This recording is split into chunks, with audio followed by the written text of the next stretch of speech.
Kotaku's not dead and NCAA Football's not back. Adventures in re-reporting. Hello and welcome to another episode of Virtual Legality. I'm your host, Richard Hoeg, managing partner of the Hoeg Law Business Law Firm of Northville, Michigan. And yesterday, all across my social media and looking at articles about video games and entertainment and sports, and this video actually is a kind of cross-section between all of those things, two major stories kept hitting my timeline. And I want to talk to you about them because essentially both stories were, at least in significant part, wrong.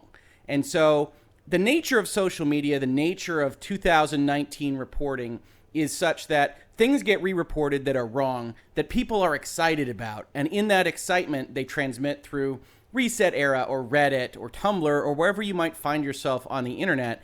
And it has this kind of echo chamber effect. And I want to talk about that because, like all episodes of Virtual Legality, it is my hope that we always look at the source material because that's where we get the best information. There is very, very useful reporting. There is very useful editorializing on these issues. I highly recommend reading those as well. But if you can, get to the lowest possible level of these stories so that you can understand what's happening. And so there were a couple Twitter threads that I made yesterday that both started with read the source material that I want to talk to you about. And this first one is about the issue of Kotaku. So about yesterday afternoon here on the East Coast, I started to get a number of tweets and a number of references to the fact that Kotaku is dead and everybody at Kotaku has been fired, which I'm a corporate lawyer. I look at these things and say, that doesn't sound right. That's not how these things usually happen. So I go and I try to dive into where the main story is. And I've come up with this one from GameSpace. And it's not entirely clear that this is kind of patient zero for this story because this language that was in this article was copied and pasted over into a number of other places, kind of quick action blog media in the video game industry. Not generally the sites that you think of as kind of the big sites, the IGNs and the GameSpots of the world, but the little sites that are trying to get clicks, get ad revenue, what have you. And this article was labeled Kotaku staff fired after complaining of atrocious ads. It appears that most of the working staff at gaming megasite Kotaku have been fired. And I said, wow, okay, let's take a look at this. And I went through and I looked at this article, and we're going to click on it right now. This is not what happened yesterday, but if we look at what this is today, we see that if you click through on that article, page not found. So as I said in my tweet, none of this is accurate in this article. Seems like they ultimately agreed that none of this was accurate. By the time I woke up this morning to do this video, this was taken down, but to some extent the damage had already been done. So I wanted to find some places where this language was copied, and I found this site called Stevivor, maybe, and he has an article here that says Kotaku staff reprimanded after highlighting atrocious ads, which is give or take what appears to have happened on Twitter. I'm not very comfortable saying just based on tweets that this is exactly what happened, period. But what this actually contains is the language that was in the original article from GameSpace, or perhaps this was the original article. But you see how things became mistake prone. And it says several staff members at Kotaku's US-based offices, and this is struck out, have reportedly been fired and replaced with been reprimanded today. And that was always pretty clear as to what was happening. A lot of the Kotaku authors, a lot of the Kotaku journalists, the editor went out on Twitter yesterday and basically said, wow, this is a bad day.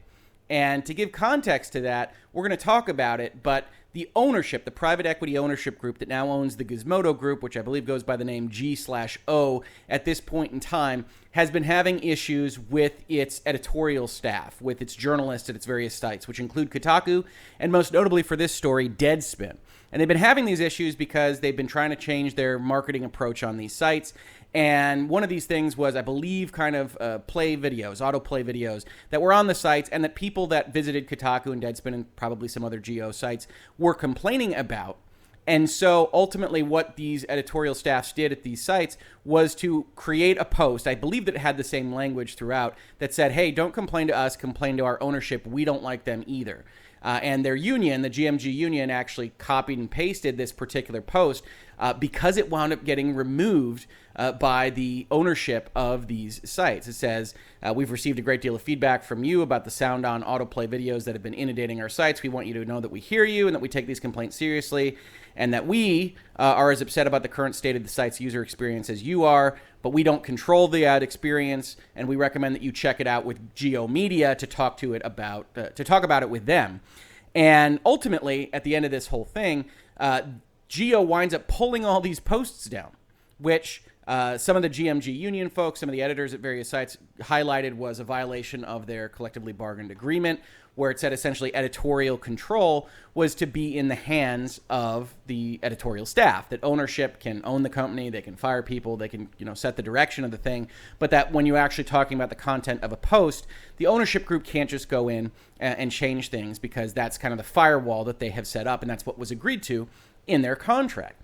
Which makes a certain amount of sense. It makes sense really from both directions, right? I'm a corporate lawyer, so I look at this and I say, okay, so ownership can set the direction of the site, but they can't tell you exactly what to write, but they can make changes if you write something they don't like. And so what is all happening here? And at the end of this segment, we're going to look at some tweets from a journalist, Twitter friend of mine, Mike Futter, who writes for Game Daily Biz and some other places, previously Variety Gaming, and who I often give quotes to on legal issues about the video game industry and business and law.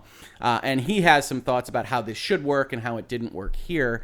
But I think ultimately what we've got is a situation where ownership has stepped in and removed posts that they probably shouldn't have on the direct language of their contract. And you have a lot of journalists at a lot of these sites that are very upset about it.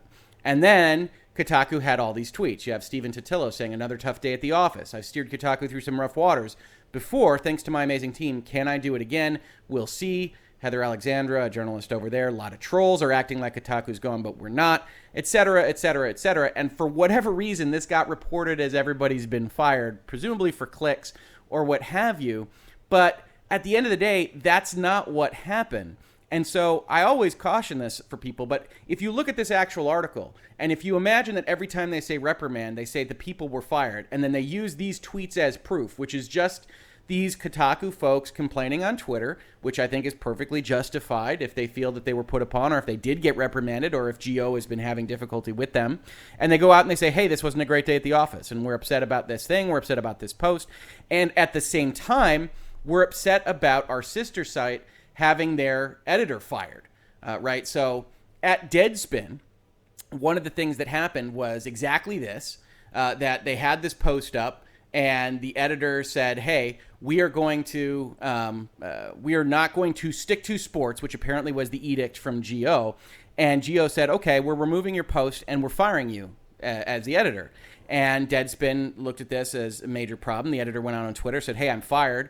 And this, I think, caused some of the consternation and some of the thought process as to this was happening at Kotaku, which is also owned by the same site as Deadspin. But that isn't the case. And in some respects, firing the editor as the ownership when they don't do what you want for your site is the proper course of action, rather than kind of going in and changing the editorial content of your site. And that's the conversation that I had with Mike Futter on Twitter that I'm going to highlight for you here, because I think it's interesting. And as a corporate guy who's not involved in journalism, who doesn't have eyes on the CBA here, who doesn't know the full details of what this should look like in a properly running journalistic enterprise, ask Mike, because he's been involved in these things for a long time. So he had a tweet that said, the editorial firewall is crucial for the operation of a media outlet. What you're seeing at Geo is management breaching that firewall in a way that will permanently scar the ownership of these sites. This is going to be an ugly brawl. And I responded, I said, hey, I'm very interested in this and agree that ownership doesn't appear to be handling it the right way. That said, in your view, do they have any right to set the direction for the outlet? If the Deadspin editors decided they just wanted to cover European Union pastries, could ownership object? And he responded, and I thought this was interesting. He said, they can set editorial direction by firing editorial leadership and hiring someone else. Now, if you think about that, that's very similar to what we've talked about in board of directors and officer relationships, what we would call agency and fiduciary duty.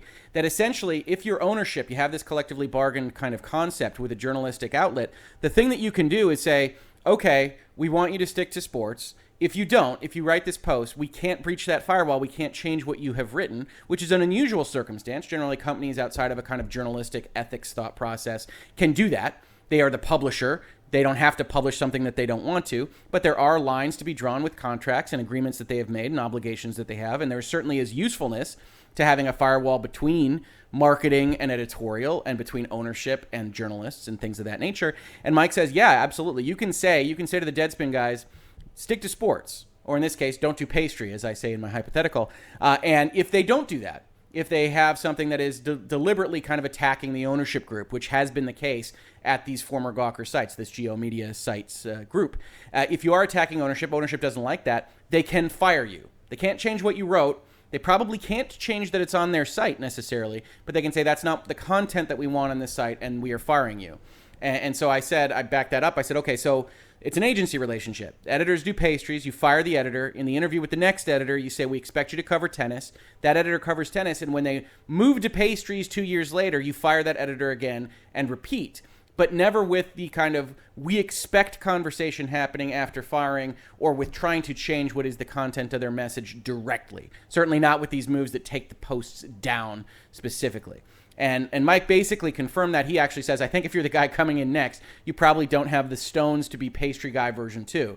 That once you are setting the standard for, hey, we want to only be about sports at Deadspin, we fire the guy that isn't going to stick to sports, that the next guy we interview, we say, hey, we really want to stick to sports here, that guy's going to stick to sports, or he's not going to take the job, in all honesty. However, people do change over the course of years, and it's always interesting for me to kind of highlight these attenuated agency relationships because they are all around us, and it makes sense why people get confused about how they even exist, because from a corporate standpoint, you look at something like Deadspin, you say, okay, if you own the thing, if you're paying the paychecks, if you are running and paying for the server space, whatever else costs go into actually running one of these sites, you probably should have control over what appears on them.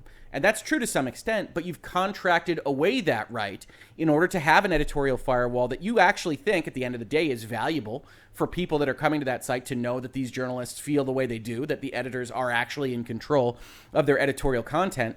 And because of the usefulness of that firewall, you were okay with contracting away it, and now you are trying to step back and do something differently. And that's not the right way to go about it. I'm a corporate lawyer. I can see both sides of this coin, but this isn't the right way to handle it if you're ownership. You have to get around these kind of editorial issues. And yes, you can fire people if you want to.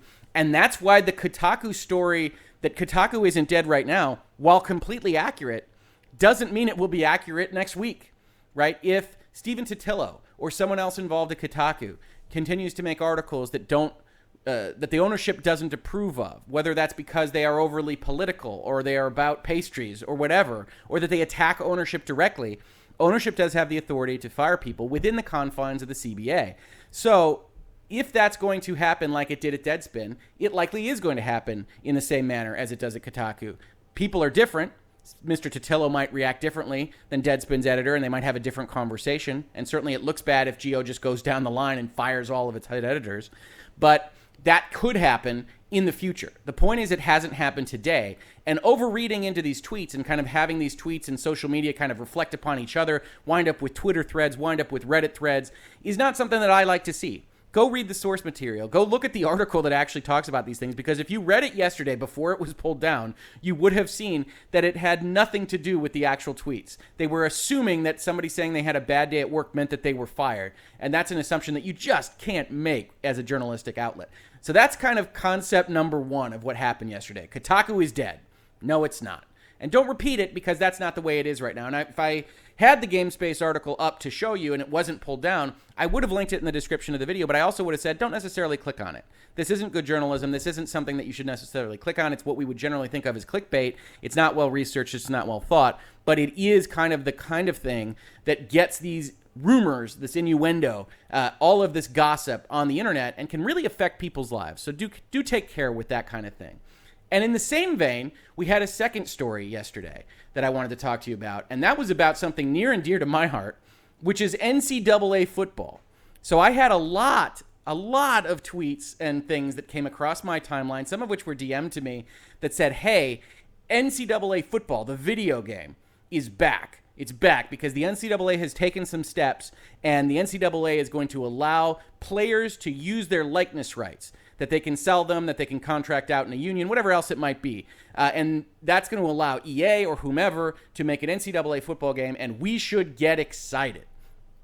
Folks, that's not what the NCAA said yesterday. I'm sorry if this is the first you are hearing of it. I really do apologize for that. But while there is essentially one step taken on the path to potentially getting something like an NCAA football game out into stores and in the market, this is a very tiny step. If you're familiar with how the NCAA operates, they like to operate through committees, subcommittees, take long-term plans, and whittle them down to almost nothing. And this is essentially what happened yesterday.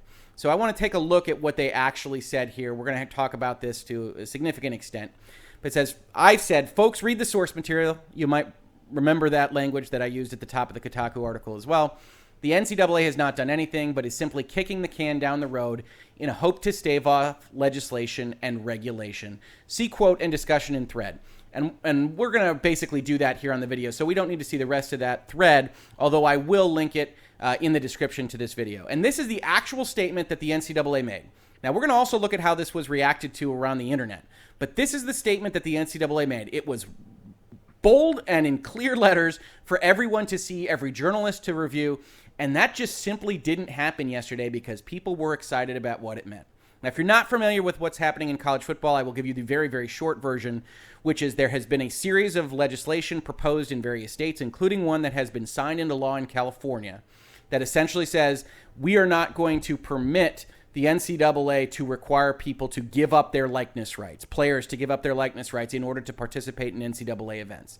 And the NCAA has come down very strongly against those efforts in California and Florida, and I think in a couple of other places, and has said that's going to blow up the NCAA, and we're just going to excise you from participation in the NCAA. Now, I have a few tweets from a month ago or so that say that's not going to happen. The NCAA is not going to excise all of the California schools from the model. And indeed, this is their response to that kind of movement across the country to stave off that legislation and regulation, is to have a committee kind of come to a decision that they now market as being unanimously approved, in a big step yesterday. But let's actually take a look at what they said.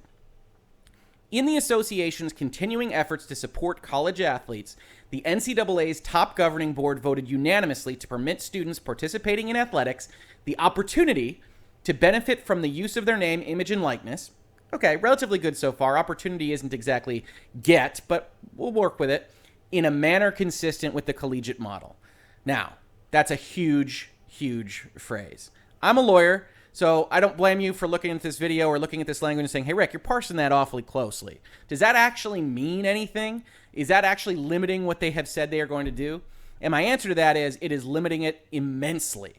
In a manner consistent with the collegiate model is very important to what the NCAA already believes, which is that amateurism is the height of all things. We need to not pay these kids for any number of reasons, and I'm not going to get into the pros and cons of that right now. But what it means for this purpose is that they are going to try to establish these rules in a manner that they think is consistent with the collegiate model. So it becomes very important as to what the NCAA thinks is consistent with the collegiate model. Fortunately, they have spoken on this not even 2 months ago. And I've brought up now a CBS article that says NCAA Prez calls name, image, and likeness rights an existential threat to college sports. With name, image, and likeness rights becoming a boiling point for college sports, NCAA President Mark Emmert said Tuesday that granting athletes such rights would be an existential threat to the collegiate model. I want to read that again. The president of the NCAA said 2 months ago that granting athletes any of these rights would be an existential threat to the collegiate model. That's his actual quote here. He says it's the single biggest issue in his almost decade on the job. And then we are expected to believe in a press release that actually highlights that they are going to establish rules that are consistent with the collegiate model, that this is supposed to be any kind of large step towards actually giving these likeness rights to players. And I don't care how you feel about likeness rights. You could be totally opposed to them. You could want college football to be the same as it was for the last 50 years or whatever. What it does mean is that if you don't get true likeness rights, if you don't get those licensing abilities for your likeness rights, then the NCAA football model, the video game, the Electronic Arts video game, or whoever might be its successor, really can't exist. That's the problem here, is that you had all these issues with whether or not they had the likeness rights, whether or not they could sell them, whether or not the NCAA could profit off of them, and Electronic Arts ultimately decided there was way too much legal exposure connected to all these questions. So you really need to have these likeness rights be afforded to the players in a manner that is significant, that is normal for the rest of humanity outside of NCAA student-athlete qualifiers. And by saying in a manner consistent with the collegiate model, and then also saying, hey, we think that generally license rights are an existential threat to the collegiate model, it's very, very difficult to look at this statement as anything other than trying to kick the can down the road, stave off other states from enacting their own regulations and legislation, and try to look for all the world like they are doing something that seems to be desired by a great body of people. Fortunately for them, That's exactly what happened. That's how this thing was reported. If you look at various places on the internet, the reason it was hitting my timeline is not because everybody was parsing this and saying, uh-oh, naughty NCAA, you tried to trick us with this language. Nope, that's not what people were saying at all.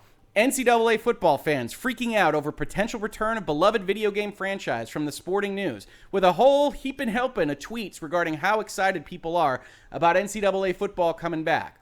A simple search on Google of the term NCAA football video game yields why EA Sports NCAA football could return after college athlete pay reversal. Tar Heels excited to potentially see themselves in an NCAA football video game.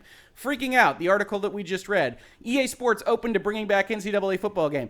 All of this stuff was actually reported and gone over again and again and again by journalists who are bouncing off these stories from each other. At major outlets, you see here Sports Illustrated, Fox Business, other places, Sporting News, that these good, attentive, detail-oriented journalists wound up essentially bouncing a story between themselves that said, hey, NCAA football is coming back, regardless of the fact that that's not at all what the NCAA actually wound up saying about where their rule process is at.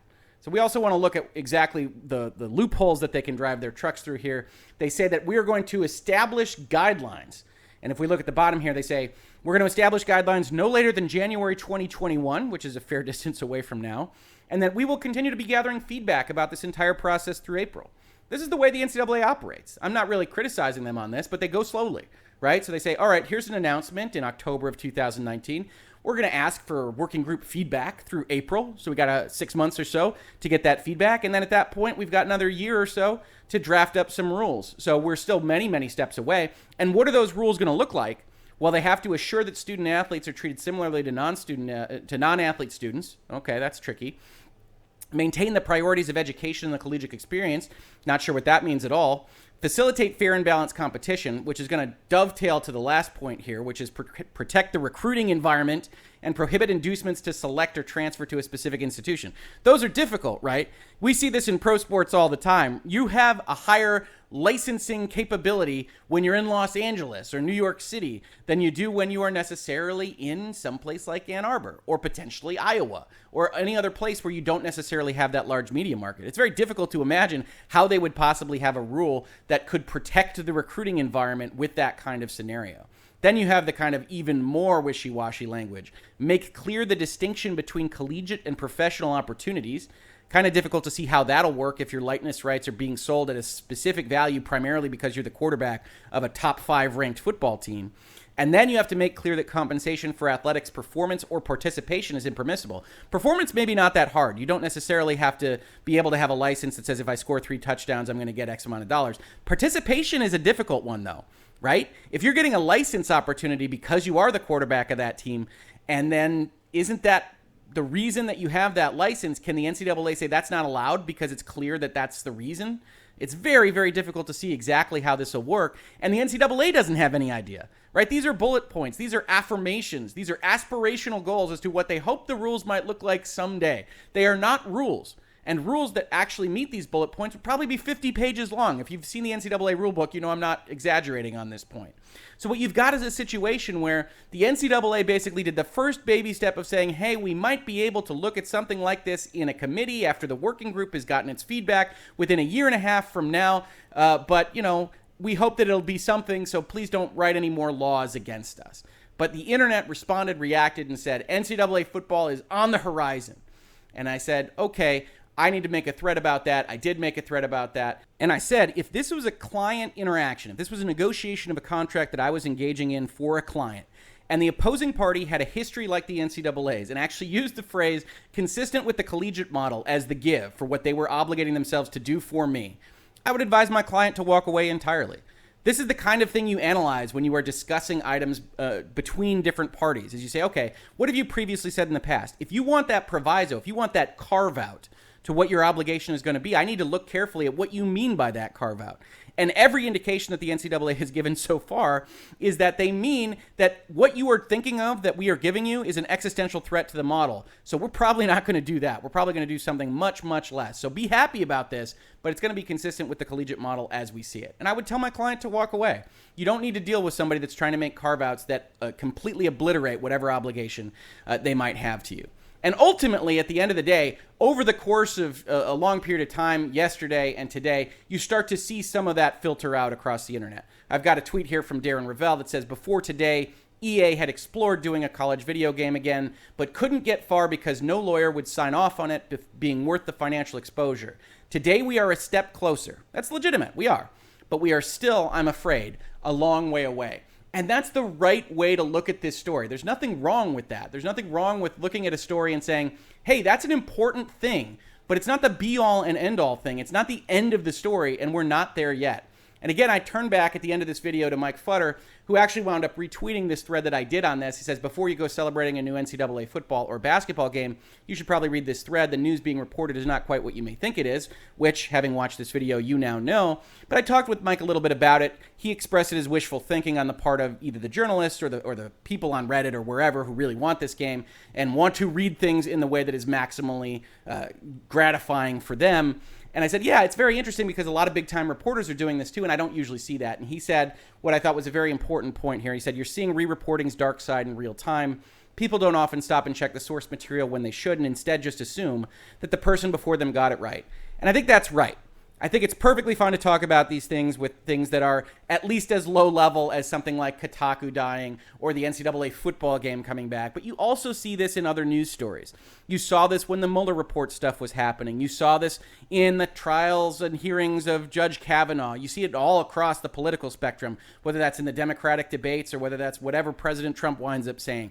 All of these things wind up happening in real time now. And so it's always a good idea to try to dig and dig and dig and find out exactly what was said, who said it, and when, because this editorializing is useful. I think there are a lot of people you can follow. I think there are a lot of smart people out there. I think there are a lot of good journalists out there.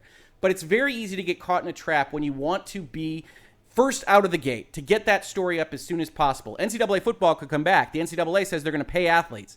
It's not what they said yesterday. And so it's always useful to go in, look at that document, and judge it for yourself. Because at the end of the day, that's all any of us can do. And find some people that you trust. I trust Mike. I think he does a great job reporting on the business and law of video games at Game Daily Biz. But find some people that you trust. Even they, like all human beings, will get things wrong from time to time, just like I get things wrong from time to time. But ultimately, if you're looking at the primary source material as much as you possibly can, you won't fall into the same traps that some of these people on my social media links and DMs did yesterday. And that's really all we can ask of each other. This has been Virtual Legality for today. If you like this video, please like, please subscribe. We are talking about these things all the time, including pop culture, entertainment, software, technology, video games, and everything else from the prism of business and law. I'm a contract attorney that talks about businesses, talks about getting them set up, formed, and funded all the time, and that's the context in which I view these news stories. So please do check it out. Please share it around if anybody you know would be interested in it. Otherwise, if you caught this on YouTube, thank you so much for watching. And if you listened to it in its podcast format, thank you so much for listening. And I will catch you on the very next episode of Virtual Legality. Virtual Legality is a YouTube video series with audio podcast versions presented as commentary and for education and entertainment purposes only. It does not constitute legal advice and does not create an attorney-client relationship. If you have legal questions about the topics discussed, please consult your own legal counsel.